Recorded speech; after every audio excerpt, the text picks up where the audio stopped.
Hello दोस्तों, स्वागत है आपका हमारे ऑफिशियल स्टडी अड्डा चैनल में। हम लोग दोस्तों जैसा कि कल ही हम एसएससी जीडी का दोस्तों प्रैक्टिस सेट नंबर 1 सॉल्व किए थे। आज हमारा प्रैक्टिस सेट नंबर 2 है दोस्तों। इसमें भी हम मैथ का सॉल्यूशन करने वाले हैं। आज भी बहुत ही अच्छे अच्छे दोस्तों क्वेश्चन हमने आपके लिए तैयार किए हैं दोस्तों। तो आइए देखते हैं हमारा क्वेश्चन क्या है दोस्तों। तो क्वेश्चन स्टार्ट करते हैं। तो पहला क्वेश्चन देखते हैं हमारा क्या दोस्तों। पहला क्वेश्चन दिया है कि एक नल किसी टंकी को 8 घंटे में भर सकता है। एक खाली करने वाला नल पूरी भरी टंकी को 12 घंटे में खाली कर सकता है। यदि दोनों नल एक साथ खोले जाएं तो टंकी कितने समय में भर जाएगी। तो समझिए एक टंकी, तो हम मान लेते उसको ए, ठीक है। ए एक टंकी को कितनी देर में भर रहा है, 8 टंकी में, मतलब 8 घंटे में भर सकता है। फिर बोल रहा है एक खाली करने वाला नल पूरी टंकी को 12 घंटे में खाली कर सकता है। तो जो हम उसको बी मान लेंगे, तो बी दोस्तों 12 घंटे में वो क्या कर रहा है, खाली कर रहा है, ठीक। अब इन दोनों का एलसीएम यहाँ से कितना आ जाएगा दोस्तों, 24, 8 3 24, 12 दूना 24। तो जो ए दोस्तों भर रहा है वो भर रहा है 3, और जो खाली कर रहा है बी वो कर रहा है 2, यानी कि वो 1 घंटे में 3 भर रहा है और 2 ये खाली कर रहा है। तो ए माइनस बी निकालेंगे जब हम, तो ए माइनस बी यानी कि ए 3 भर रहा है और बी 2 खाली कर दे रहा है। तो 1 घंटे में कितना भर रहा है, सिर्फ 1 घंटे में एक ही तो भर रहा है। ये दोनों जो निकल कर आया, 1 घंटे की वैल्यू निकल कर आई है। तो बी 1 घंटे में 2 लीटर खाली कर देता है और ए 1 घंटे में 3 लीटर भर देता है।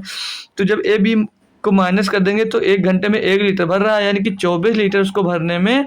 तो 1 से इसको डिवाइड कर देंगे, यानी कि उसको 24 लीटर भरने में दोस्तों 24 घंटे लगने वाले हैं। किसको, ए को। इसमें ए, ठीक है, मतलब ये अकेले ही तो भरेगा उसको। तो 7 खोल लिया तो टंकी को भरने में कितना समय लगेगा, तो 24 घंटा लगेगा भरने में। 24 घंटा आपका ऑप्शन नंबर दोस्तों सी दिया है।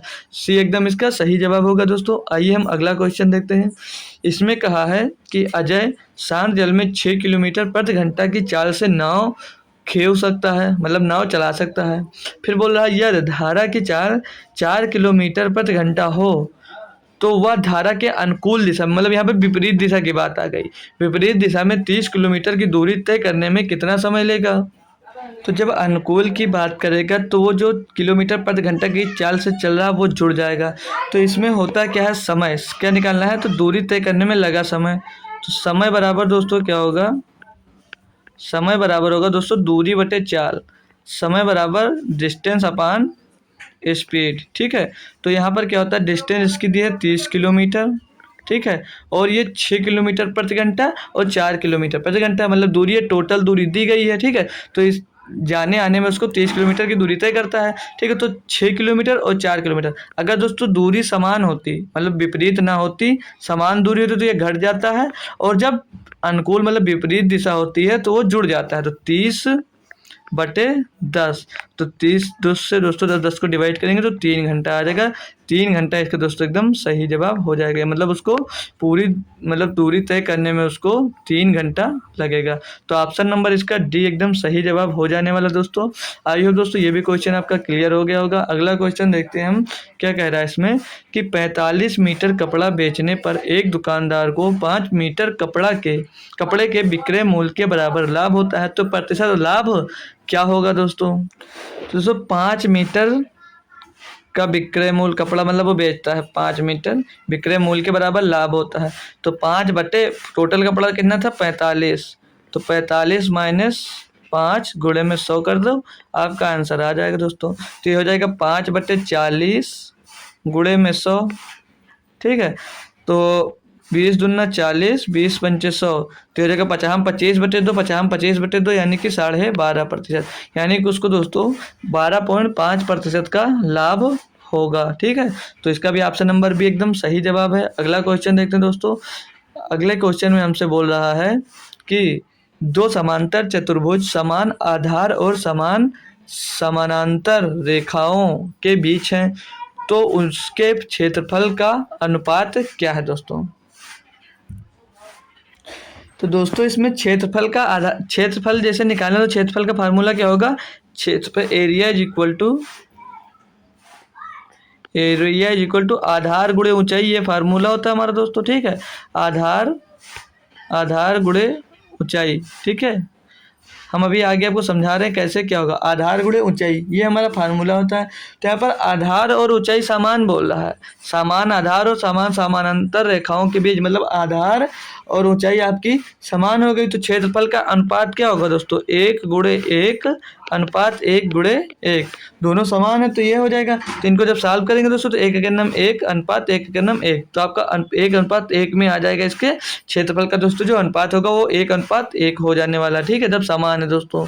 ठीक है, आइए हम अगला क्वेश्चन देखते हैं। इसमें बोल रहा है कि राजा राम एक निश्चित मात्रा में गेहूं खरीदता है, वह 1/4 भाग 12% लाभ पर बेचता है, फिर वह शेष भाग को कितने प्रतिशत लाभ पर बेचे ताकि संपूर्ण व्यापार में उसे 15% का लाभ हो दोस्तों।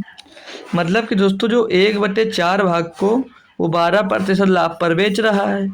फिर बोल रहा है जो बचा है, बचा कितना भाई यहाँ पर दोस्तों, बचा कितना आपके पास यहाँ पर 3/4 भाग, तो उसको कितने प्रतिशत में बेचे कि उससे जो प्रॉफिट हो दोस्तों वो 15% के बराबर हो। तो क्या दिक्कत है इसमें निकालने में, इसको आप सॉल्व कर लीजिए। तो 4×3 = 12 हो जाएगा, और 4×3 = 12 तो 3 + 3x/4 ये दिया है। तो 4×3 = 12, 12 + 3x, और ये उधर मल्टीप्लाई हो जाएगा तो कितना हो जाएगा दोस्तों, इधर 60 हो जाएगा 15 चौको। तो x = यहाँ पर कितना आ जाएगा, x = 15 चौको 60, तो यहाँ पर ये 3x दोस्तों, यहाँ पर जो दिया है वो 3x बचेगा। ये वाला जो पॉइंट है यहाँ पर दोस्तों 3x बचेगा, ठीक है, 3x बचेगा। तो अब 12 जब उधर भेज देंगे दोस्तों हम, यहाँ पर 3x लिख लेंगे, यहाँ पर 3x, ठीक है। अब 12 जब उधर भेजेंगे तो 3x = कितना आ जाएगा दोस्तों, 48। तो x का मान क्या आ जाएगा, x = 3 से जब 48 को डिवाइड करोगे तो कितना आ जाएगा दोस्तों, यहाँ पर 16%। तो 16, बाकी को दोस्तों 16% अगर वो लाभ पर बेचता है तो टोटल उसको लाभ कितना प्राप्त होगा दोस्तों, 15% का लाभ उसे प्राप्त हो सकता है। अगर जैसे दोस्तों दिया 100 रुपये में वो खरीदा, ठीक है, जैसे दिया है 100 रुपये में खरीदा, तो 1/4 यानी कि 25 रुपये को वो 12% लाभ पर बेचता है, ठीक है, 12% लाभ पर, और शेष को 3/4 कितना बचा, 75%, और 75% को दोस्तों 16% लाभ पर बेचता है, तो उसे टोटल लाभ में उसे 15% का लाभ प्राप्त होगा, ठीक है। क्वेश्चन में ऐसा कहा गया था। अगला क्वेश्चन देखिए दोस्तों, कह रहा है निम्नलिखित में से किसका मान सर्वाधिक है, मतलब इन सभी में से सबसे ज़्यादा मान किसका है। तो 400 का दोस्तों जब हम 8% निकालेंगे तो कितना आएगा, तो 8/100 होगा, तो 0 से 0 ये कैंसिल हो जाएगा, तो 8 चौक 32 रुपये आ जाएगा इसका। 400 का 8%, 240 का 12% बोल रहा है, ठीक है। तो 240 का 12% निकालेंगे तो 12/100 होगा, तो 100 12/100 लिखा रहने दीजिए, पहले साल कर लीजिए। तो 12 शून्य शून्य कितना हो जाएगा दोस्तों, 12 का गुणा 0 से तो 12 शून्य शून्य, 12 चौक 48 के 8 हासिल आएगा 4, और 12 दूना 24, 24 और 4 24 4 28 हो जाएगा, ये 28.80 बटे में 100 है तो पॉइंट लगा देंगे बीच में, तो पॉइंट कितना हो जाएगा, 0.28 रुपये 80 पैसा, ठीक है।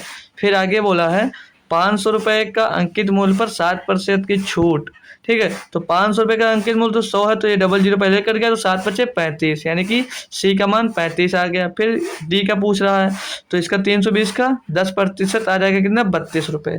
यहाँ पर आपसे पूछा क्या जा रहा था, किसका मान सर्वाधिक है, मतलब किसका मान सबसे अधिक है। तो यहाँ पर सबसे ज़्यादा मान दोस्तों 500 रुपये का 7/35, यहाँ पर सबसे अधिक मान आ रहा है। तो यहाँ पर ऑप्शन नंबर आपका सी एकदम दोस्तों सही जवाब हो जाएगा कि 500 रुपये पर जो 7% की छूट दे रहा है वो सबसे ज़्यादा अधिक रुपयों की छूट दे रहा है दोस्तों। तो क्वेश्चन नंबर 6 हमारा कंप्लीट हुआ, अच्छे से आप लोग उसे कर लिए।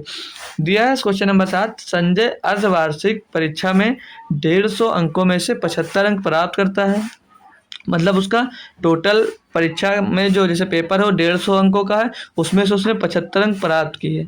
फिर बोला और वार्षिक परीक्षा में 150 में से 105 अंक प्राप्त करता है, तो उसके प्राप्तांकों में कितने प्रतिशत की वृद्धि होती है। तो देखिए दोस्तों, इसे पहले वो 150 में से दोस्तों 75 पा रहा था, अब 150 में से 105 पाने लगा, तो पूछ रहा उसके मतलब पूछ रहा है प्राप्तांक में कितने प्रतिशत की वृद्धि हुई। तो अब कितना पा रहा दोस्तों, 105 पा रहा है, पहले कितना पा रहा था दोस्तों, 75 पा रहा था। तो पूछ रहा है कितना अब अधिक पाएगा, तो किस में अधिक पाएगा, 75 में तो अधिक पाएगा, तो 75 गुणे में आप लोग इसे 100 कर दीजिए। अब इसको हम जब कैलकुलेट करेंगे तो हमारा प्रतिशत निकल कर आ जाए, तो 25 या 75, 25 चौको 100, और यहाँ पर बचा कितना दोस्तों, ये 30, 30 गुणे 4 कितना होगा, 30 गुणे 4 हो जाएगा 120, 120 बटे में 3, तो 3 से डिवाइड होगा, 3 चौक 12 यानी कि 40% आ जाएगा। मतलब उसके जो नंबर्स में वृद्धि हुई वो प्राप्तांक में वृद्धि कितना होगा दोस्तों, 40% का। यहाँ पर देख लीजिए ना समझ में आए तो 105 में से 75 जाएगा तो बचेगा 30 बटे 3 गुणे में, सॉरी 3 नहीं 75 है, ठीक है, 75 गुणे में 100, ठीक है, ये इतना होगा ताकि आप कंफ्यूज ना हो जाए कि हम कैसे कर दिए। तो 25 दिया 75, 25 चौके 100, 3 धामा 30, तो 4 धामा मतलब 10 धामा 40, तो 40% का उसे वृद्धि होगी। मतलब वो पहले 75 पा रहा था, 75 से 105 पाने लगा, तो उसके एग्जाम में दोस्तों 40% नंबर की वृद्धि हो गई। अगला बोल रहा है कि एक परीक्षा में 42 विद्यार्थियों का औसत प्राप्तांक 64 है। बाद में पता चला कि 3 विद्यार्थियों का प्राप्तांक 64, 42, 26 के स्थान पर क्रमशः 72, 58, 74 ले लिया गया है। ठीक औसत क्या है? कल भी इस टाइप का शायद हम एक क्वेश्चन दोस्तों किए थे। तो पहले हम इसे टोटल कर लेंगे, इन सभी को टोटल कर लेंगे, ठीक है, इन सभी को टोटल करेंगे तो दे दिया है 64, फिर दिया 42, फिर दिया दोस्तों 26, ठीक है। इसको टोटल करेंगे तो 6, 4 2 6, 6 12 का 2 हासिल आ गया आपके पास 1, 6 7, 7 4 11 2 13, ये आ गया 132। ये यहाँ से कितना मिल गया हमको, 100, ये मिल गया दोस्तों आपको 132 यहाँ पर, ठीक है, 132 मिल गया। फिर सॉरी 132, फिर आगे बोल रहा है उसकी जगह पे 72, 58, 44, तो इसको भी जोड़ लेंगे दोस्तों, 72, 58, 72 में 58 जुड़ेगा, टोटल क्या मतलब एक एक नंबर जोड़िएगा, ठीक है। 2 8 2 10 4 14 के 4 हासिल आएगा 1, 7 1 8 5 13 4 17, तो मतलब 132 नंबर के स्थान पे उसने जोड़ कितना लिया दोस्तों, 174 नंबर। तो इसे सॉल्व कैसे करेंगे, 174 दिया, ठीक है। अब इसको सॉल्व कैसे करेंगे, तो यहाँ पर 42 विद्यार्थियों का प्राप्तांक कितना था, 42 विद्यार्थियों का औसत प्राप्तांक दोस्तों था 64।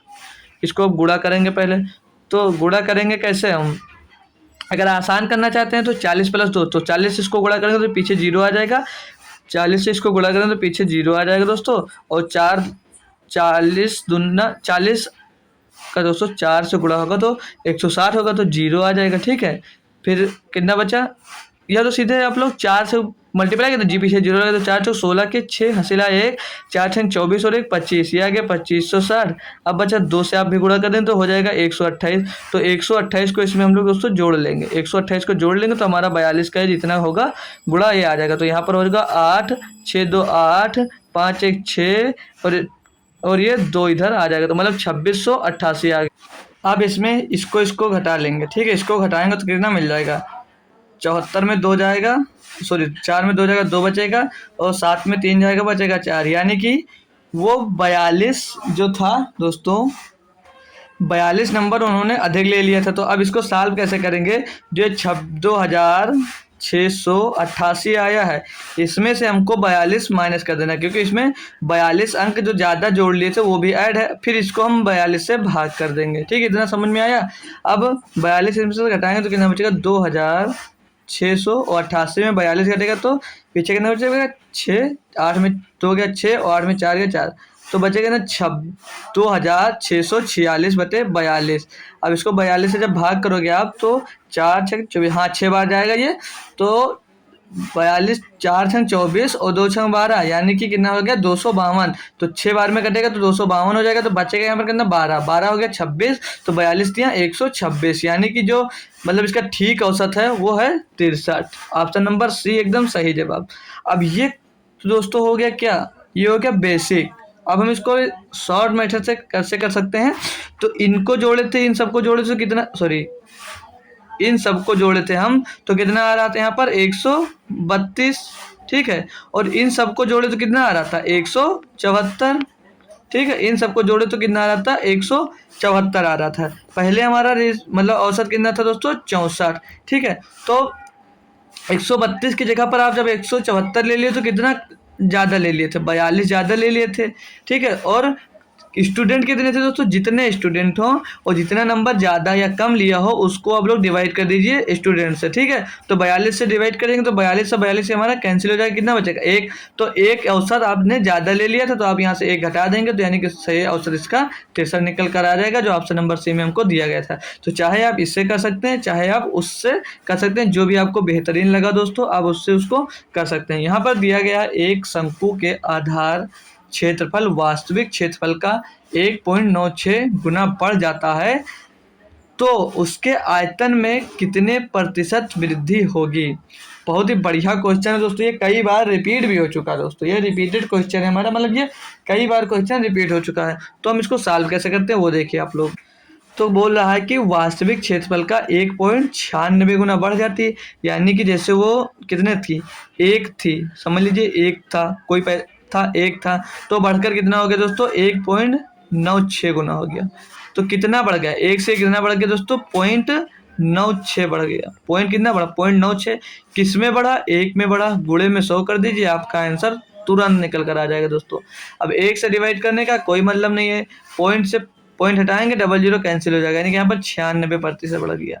कितना बढ़ गया दोस्तों 96% बढ़ गया। और ऑप्शन नंबर सी में सेम दिया गया हमको, क्या दिक्कत था, बिल्कुल आसान सा था दोस्तों क्वेश्चन, आप लोग इसको आसानी से कर सकते हैं। ये क्वेश्चन कई बार हमारा एसएससी जीडी में भी पूछा जा चुका है दोस्तों, एसएससी जीडी में भी पूछा जा चुका है, एमटीएस में भी आ चुका दोस्तों ऐसा क्वेश्चन, और इस टाइप का पुलिस में भी क्वेश्चन आ चुका। बस ये नहीं कह सकते दोस्तों यही सेम क्वेश्चन आया बस, बट इस टाइप का क्वेश्चन दोस्तों आ रहा है। तो इस क्वेश्चन को आप लोग आसानी से याद रखेंगे और जब भी आए आपके किसी भी पेपर में तो आप लोग उसे कर आइए। हमारा डीआई का क्वेश्चन दिया दोस्तों, कह रहा है इसमें दिए गए वृत्त आरेख में एक देश द्वारा विभिन्न खेलों पर एक निश्चित वर्ष में किए जाने वाले खर्च को दर्शाया गया है।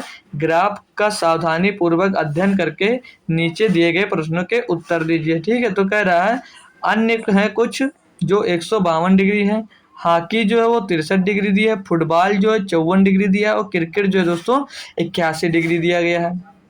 तो अब हम अपना क्वेश्चन देखेंगे, क्वेश्चन नंबर 10 क्या दिया है, ठीक है। ये क्वेश्चन दिया उसी डीआई पर, कह रहा है यदि खेलों पर एक वर्ष के दौरान कुल 18,000 रुपये खर्च किए गए तो बताएं कि क्रिकेट पर खर्च फुटबॉल पर खर्च से कितना अधिक है। तो अंतर किस किस खेल का पूछ रहा है, अंतर पूछे तो बताएं क्रिकेट पर खर्च फुटबॉल खर्च से कितना अधिक है। तो क्रिकेट पे खर्च हो रहा है 81 डिग्री और फुटबॉल पर खर्च हो रहा है 54 डिग्री। तो इन दोनों का डिफरेंस कितना आ जाएगा दोस्तों, 81 में से मतलब 1 से 4 जाएगा तो बचेगा 7, और यहाँ पर बचा 7, 7 से 5 जाएगा तो 2, यानी कि वो 27 डिग्री अधिक खर्चा हो रहा है किस पर, क्रिकेट पर। तो कितने रुपयों में से हो रहा है, मतलब 18,000 रुपये में से खर्चा हो रहा है। अब आपको ध्यान देना है दोस्तों, यहाँ पर 100 से मल्टीप्लाई नहीं करना है, हमें डिग्री में दिया गया तो इसको किससे डिवाइड करना है। तो पूरा सर्किल का पूरा डिग्री कितना होता है 360 डिग्री का एक गोला होता है, तो 360 से इसको आपको डिवाइड करना है, ठीक है। इतना ध्यान रखेंगे बस क्वेश्चन इजी हो जाएगा। पॉइंट 0 से 0 खत्म, 36 से काटेंगे, 36 पंचे 180, 0 बचेगा, पीछे 50 हो जाएगा, 27 पंचे कितना होता है दोस्तों 135, और पीछे आपका 0 लग जाएगा, यानी कि 1350 रुपये दोस्तों किससे अधिक लग रहा है, जो फुटबॉल है उससे अधिक खर्च हो रहा है किस पर, क्रिकेट पर 1350 रुपये। ऑप्शन नंबर भी एकदम सही जवाब है। अगला क्वेश्चन देखेंगे डीआई का है दोस्तों 11 नंबर, इसमें दिया है दोस्तों फुटबॉल पर खर्च राशि क्रिकेट पर खर्च राशि से कितने प्रतिशत कम है, यानी कि जो फुटबॉल पर खर्च है वो क्रिकेट पर खर्च राशि से अब पूछ रहा है कितने प्रतिशत कम है। तो हमने यहाँ पर अभी देखा था कैसे निकाले, तो इन दोनों के बीच का भी डिफरेंस निकाले थे, कितना आया था दोस्तों 27 आया था। तो पूछ रहा है कि कितने प्रतिशत कम है, तो 27 किस में कम है दोस्तों 100 में, ओ सॉरी 27 कम है फुटबॉल और किसी से कम है तो 81 से कम है। अब परसेंटेज पूछ रहा है तो यहाँ पर 360 से मल्टीप्लाई मत कर देना दोस्तों, 100 से ही मल्टीप्लाई करना क्योंकि परसेंटेज में पूछा जा रहा है। अब इसको जब हम सॉल्व करेंगे तो 27 से कम 27, 27 81, यानी कि कितना आ जाएगा दोस्तों 100/3, और 100/3 की वैल्यू होती है 3.33 या 33 सही 1/3, मतलब 33 3 99, 100/3। तो ऑप्शन नंबर यहाँ पर ए हमको दिया गया, ए ऑप्शन आपका एकदम सही जवाब हो जाने वाला है दोस्तों। क्वेश्चन आसान है। फिर अगला क्वेश्चन दिया डीआई का ही, पूछ रहा है कि अन्य खेलों पर कुल अन्य खेलों पर कुल का कितना प्रतिशत खर्च किया गया है। मतलब ये जो जितने खेल दिए गए हैं इन सभी का मिलाकर इन पर कितना प्रतिशत खर्चा किया गया है। तो अन्य यहाँ पर कितना दिया दोस्तों 162, और कुल कितना होता पूछ रहा है, इन खेलों को नहीं, यहाँ पे ध्यान दीजिए अन्य खेलों पर, ये अन्य खेल दिए हैं पर कुल का कितना प्रतिशत यानी कि टोटल का कितना प्रतिशत खर्च हो रहा। तो टोटल कितना होता है 360 डिग्री, तो 360 से आप लोग इसको डिवाइड कर देंगे और मल्टीप्लाई में 100 कर देंगे, क्योंकि फिर से परसेंटेज में हमसे पूछा जा रहा था। तो 1 0 से 1 0 कैंसिल। फिर अगर 2 से काटते हैं तो 2 पंचे 10, 2 से इसको काटेंगे तो आ जाएगा 18, और 18 से दोस्तों 162 को काटेंगे तो 18 का नाम 18, 18 नवैया 162, 9 गुणे 5, 9 गुणे 5 कितना हो दोस्तों 9 गुणे 5 होता है 9 गुणे 5 होता है 45, यानी कि कुल का 45% दोस्तों अन्य खेल पर खर्चा किया जा रहा है, जो कि ऑप्शन नंबर बी में दिया गया है। बी ऑप्शन आपका एकदम सही जवाब हो जाने वाला है। अगला क्वेश्चन 13 नंबर दिया है, तो गोले के सतह क्षेत्रफल 49:25 है, तो उसके आयतन का अनुपात क्या होगा। ठीक है, उनके आयतन का अनुपात यहाँ पर बताया है और क्षेत्रफल का अनुपात दिया गया है। तो जब सतह का अनुपात दिया है तो आप लोग त्रिज्या का अनुपात निकाल सकते हैं। यहाँ से त्रिज्या का अनुपात कैसे निकलेगा, मतलब r², तो ये दोनों अंडर रूट में आ जाएगा, under root 49 ratio under root 25, under root 25, तो ये निकल कर आ जाएगा बाहर 7 रेशियो 5। आपसे पूछा गया तो उसके आयतन का अनुपात क्या होगा, तो आयतन का अनुपात निकालने के लिए क्या करेंगे, इन सभी का क्यूब कर देंगे। तो 7 का क्यूब रेशियो 5 का क्यूब, आयतन का मतलब क्यूब निकालना है, तो क्यूब निकालने तो 7 का क्यूब कितना होगा, तो 7 का क्यूब होता है 343 और 5 का क्यूब होता है 125 125, तो 34125, मतलब आंसर नंबर डी में दिया गया 343 और 125 इसका क्या हो जाएगा आयतन का अनुपात हो जाने वाला दोस्तों। तो अगला क्वेश्चन देखते हैं, क्वेश्चन नंबर 14। तो इसमें हमको दिया कि यदि दो संख्याओं का मासा 6 है और उसका लासा 120 है 20 हो, तो उन संख्याओं का कौन सा एक जोड़ा है। क्वेश्चन शायद कंप्लीट नहीं है, हाँ मतलब उन संख्याओं को कौन सा जोड़ा है जिसका मासा 6 होगा और लासा 120 होगा। क्वेश्चन इनकम्प्लीट नहीं, क्वेश्चन कंप्लीट है तो दोस्तों। ठीक है, तो अब इसमें क्या कर सकते हैं हम, तो हमने दोस्तों पढ़ रखा है कि फर्स्ट नंबर का मल्टीप्लाई और सेकेंड नंबर का multiply is equal to HCF, थोड़ा सा लिख नहीं जा रहा है, पेन मोटा है। ठीक है, मतलब फर्स्ट नंबर का मल्टीप्लाई इंटू सेकेंड नंबर का multiply is equal to HCF multiply LCM, ये फार्मूला हमने पढ़ा है। ठीक है, क्या पढ़ा है, HCF इंटू LCM। तो यहाँ पर HCF दिया 6 और LCM दिया दोस्तों 120। ठीक है, तो जो नंबर आएगा दोस्तों तो वो 6, मतलब जो नंबर्स होंगे तो वो क्या होंगे 6 के मल्टीपल ही होंगे दोस्तों यहाँ पर। तो उन नंबर को हम मान लेंगे 6A इंटू 6B, ये नंबर हम मान लेते हैं। ठीक, अब यहाँ पर हम 6 से इधर इधर कुछ डिवाइड हो रहा है, 6 से ये 6 कैंसिल, 6 से कर जाएगा तो 20 बार जाएगा, 6 दूनी 12 नहीं 20। तो जो A और B की वैल्यू कितनी आ गई, AB इक्वल टू आ गया यहाँ पर आपको मिल गया कि कितना 20 मिल गया। तो यहाँ पर वो नंबर लेने होंगे जो इनके मल्टीपल 20 होते हैं। ठीक है, तो हम यहाँ पर क्या ले सकते हैं, हम दोस्तों यहाँ पर 4 गुणे 5 ले सकते हैं। 4 गुणे 5 का HCF जो होगा वो 1 होगा। ऐसे नंबर लेने होते हैं दोस्तों कि जिनका HCF 1 हो, तो 4 गुणे 5 बराबर ये 20 हो सकता है। अब हमें किसका मान पूछ रहा था, तो नाम संख्या पूछ रहा था, वो कौन सी संख्या है, तो संख्या हमने माना था 6A और मल्टीप्लाई 6B माना था।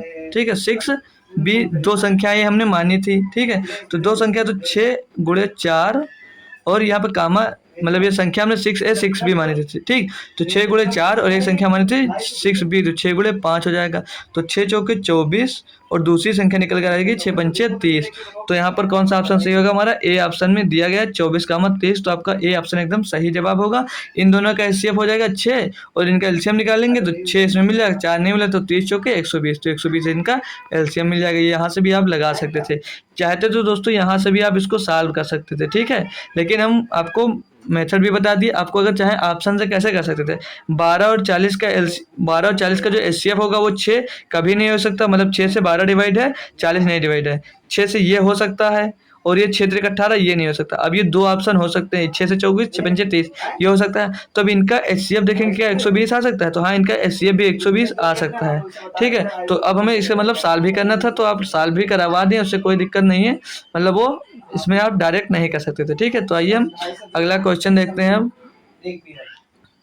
तो इसमें कहा है कि एक कक्षा में 60 लड़के और लड़कियां हैं। कक्षा के लड़कों और लड़कियों की संख्या को निम्न में से कौन सा अनुपात नहीं हो सकता। मतलब एक कक्षा में 60 लड़के और लड़कियां हैं। कक्षा के लड़के और लड़कियों की संख्या को निम्न में से कौन सा अनुपात नहीं हो सकता है। तो पूछ रहा है इसमें से कौन सा अनुपात नहीं होगा। तो दोस्तों इसमें कुल संख्या 60 है। ठीक है, एक कक्षा में टोटल संख्या 60 है, तो इसलिए अनुपात वही संभव होगा जिसके पदों का योगफल 60 से मतलब 60 को पूर्णतया विभक्त कर दे। तो मतलब इनका जो योग आएगा वो योग 60 को पूर्णतया अगर विभक्त कर देता है दोस्तों, तो वो आंसर नहीं होगा। तो 2 3 5 5 से 60 दोस्तों डिवाइड है, 5 से 60 डिवाइड है, आराम से डिवाइड है दोस्तों। 5 से 60 को डिवाइड करेंगे तो कितना आ जाएगा 12, यानी कि दोस्तों ऑप्शन नंबर ए आपका नहीं हो सकता। फिर बोल रहा है कि बी देखेंगे तो 3 और 1 4, 4 से भी दोस्तों 60 हमारा डिवाइड हो रहा है तो 15 आ जाएगा, ये भी आंसर नहीं होगा। अब देखेंगे 6 1 7, 7 से दोस्तों 60 डिवाइड नहीं है, तो ये देख लेते हैं एक बार। 7 और 3 10, 10 से 60 डिवाइड 3 बार में जाएगा, तो ऑप्शन नंबर सी आपका होगा गलत। मतलब ये ऑप्शन नहीं हो सकता, बाकी सारे ऑप्शन हो सकते हैं इनके अनुपात का। ठीक है दोस्तों, आई होप दोस्तों क्वेश्चन समझ में आएगा। 60 लड़के के अनुपात है, तो इसको हम लिख सकते हैं कितने कितने रेशियो में। अगर 60 का 2 रेशियो 3 निकालना है तो 2/5, तो 12 दूना 24 और 36 बन जाएगा इनका लड़की लड़कों का रेशियो। 1 3 निकालेंगे जब हम, तो 1 3 कितना निकला 15 और 45 रेशियो बन जाएगा।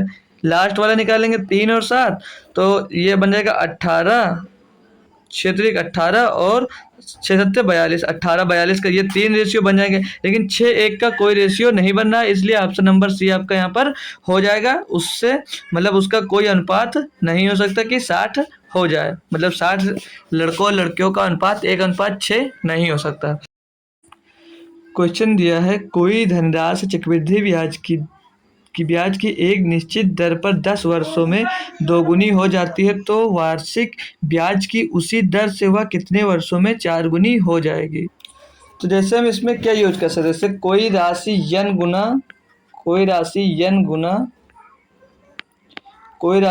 गुना कितने वर्षों में, टी वर्षों में हो जाती है। ठीक है, हम ये फार्मूला बता रहे हैं आपको हमेशा के लिए दोस्तों, ये फार्मूला बता रहे हैं हमेशा के लिए। एक बार अच्छे से इसको हम लिख देते हैं। जैसे कोई राशि यन गुना कितने वर्षों में, कुछ वर्षों में, मतलब टी वर्षों में 2 गुना हो जाती है। टी वर्षों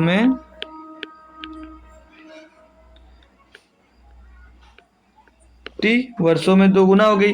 तो कह रहा है कि तो 4 गुना मतलब n की पावर x गुना कितने दिनों में हो जाएगी। तो n की पावर x गुना हो जाएगी t × x, tx ईयर में वो उसकी n की पावर x गुना हो जाएगी।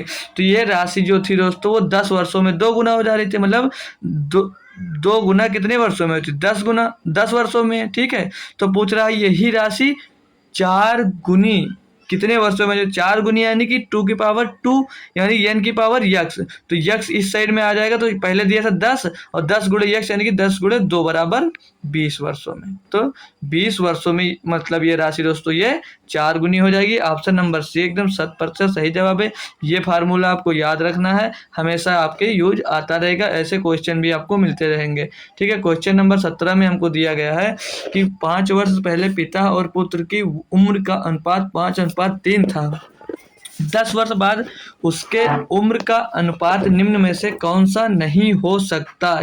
ये ध्यान दिया करिए, यहीं पर आप लोग मिस्टेक कर देते हैं, उसको हो सकता पढ़ लेते हैं और क्वेश्चन गलत कराते हैं, आपका 2 नंबर चला जाता है। तो यहाँ पर क्या करना है, नहीं हो सकता दिया, ये आप लोग ध्यान जरूर रखिएगा। ठीक, कह रहा है 5 वर्ष पहले पिता और पुत्र की उम्र का अनुपात 5:3 था। 5 वर्ष पहले पिता और पुत्र के उम्र के अनुपात 5:3 था। 10 वर्ष बाद उसके उम्र का अनुपात निम्न में से कौन सा नहीं हो सकता। तो इनके दोनों के बीच का अंतर कितना दिया दोस्तों, 2 दिया है। ठीक है, अनुपात वही संभव होगा जिसके पदों का अंतर दोस्तों 2 या उसका गुणनखंड अर्थात 2 या 1 हो। यहाँ 7:3 जो दिख रहा है दोस्तों, यहाँ पर इसका डिफरेंस कितना दिया दोस्तों 4 है, इसीलिए यह अनुपात संभव नहीं है। ठीक है दोस्तों, 3 से में पदों का अंतर दोस्तों 1-1 आ रहा है और 1 या 2 हो तो यहाँ पर 7:3 है, इनके बीच का अंतर कितना आ रहा है दोस्तों 4 आ रहा है, तो ये आंसर नहीं हो सकता।